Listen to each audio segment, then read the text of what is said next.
Dun, dun, dun, dun, dun, dun, dun, dun, dun. Welcome! You found me! I am reading with Drew, and I am Drew reading with myself, reading this book called The Phantom Tollbooth by Norton Jester. And we are having a good day today. It is Friday, the end of the week, so I gotta get my book on, if you know what I mean. Alright, and with that being said, we're on chapter 9, and it's called It's All in How You Look at Things, which is very true. You know, half empty or half full, or not even in the cup at all. So let's dig in to this chapter 9 episode. Here we go. Soon all traces of Dictionopolis had vanished in the distance, and all those strange and unknown lands that lay between the kingdom of words and the kingdom of numbers stretched before them. It was late afternoon, and the dark orange sun floated heavily over the distant mountains. A friendly cool breeze slapped playfully at the car, and the long shadows stretched out lazily from the trees and bushes. "Ah, the open road," explained the humbug, breathing deeply, for he now seemed happily resigned to the trip. "The spirit of adventure, the lure of the unknown, the thrill of the conquest. How very grand indeed!" Then, pleased with himself, he folded his arms and sat back and left it at that. In a few more minutes, they had left the open countryside and driven into a dense forest. "This is the scenic route, straight ahead to Point of View," announced a rather large road sign, but contrary to its statement, all that could be seen were more trees. As the car rushed along, the trees grew thicker and taller and leafier until, just as they'd hidden the sky completely, the forest abruptly ended and the road bent itself around a broad promontory stretching below to the left, the right, and straight ahead, as far as anyone could see, lay the rich green landscape through which they had been traveling. "Remarkable view," announced the humbug, bouncing from the car as if he were responsible for the whole thing. "Isn't it beautiful?" gasped Milo. "Oh, I don't know," answered a strange voice. "It's all in the way you look at things." "I beg your pardon," said Milo, for he didn't see who had spoken. "It's all in how you look at things," repeated the voice. Milo turned around and found himself staring at two very neatly polished brown shoes standing directly in front of him. If you can use the word standing for anyone suspended in midair, was another boy just about his age, whose feet were easily 3 feet off the ground.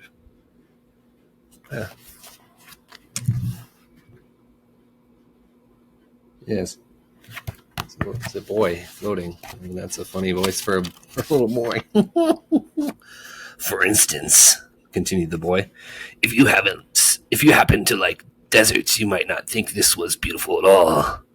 "That's true," said the humbug, who didn't like to contradict anyone whose feet were that far off the ground. "For instance," said the boy again, "if Christmas trees were people and people were Christmas trees, we'd all be chopped down, but put up in living rooms and covered with tinsel while the trees opened our presents."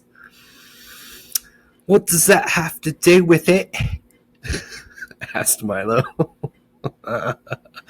"Nothing at all," he answered. "But it's an interesting possibility, don't you think?" "How do you manage to stand up there?" asked Milo, for this was the subject which most interested him. "I was about to ask you a similar question," answered the boy, "for you must be much older than you look to be standing on the ground." "What do you mean?" Milo asked. "Well," said the boy, "in my family, everyone is born in the air, with his head at exactly the height it's going to be when he's an adult, and then we all grow toward the ground. Then we're fully grown up, or as you see, grown down. Our feet finally touch. Of course, there are a few of us whose feet never reach the ground. No matter how old we get, but I suppose it's the same in every family. He hopped a few steps in the air, skipped back to where he started, and then began again. Very interesting. You certainly must be very old to have reached the ground already. Oh no, said Milo seriously.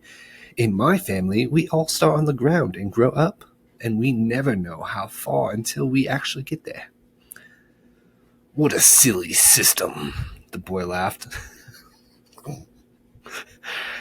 Then your heads keeps changing its height and how you always see things in a different way. Why, when you're 15, things won't look at all the way they did when you were 10, and at 20, everything will change again. I suppose so, replied Milo, for he had never really thought about that matter. I'm a little boy.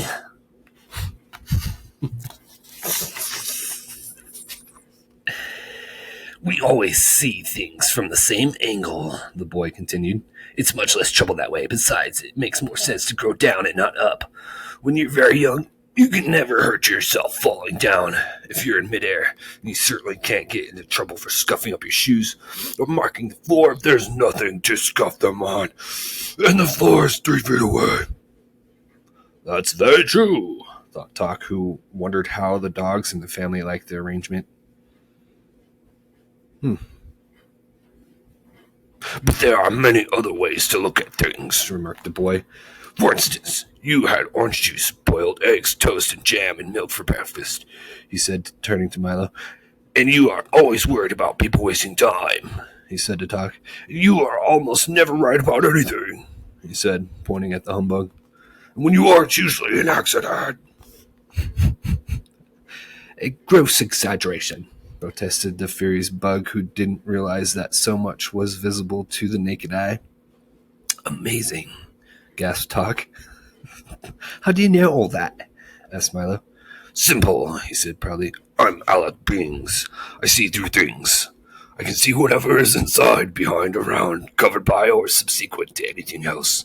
In fact, the only thing I can see is whatever happens to be right in front of my nose. Oh, can't see. Yeah. Isn't that a little inconvenient? Asked Milo, whose neck was becoming quite stiff from looking up.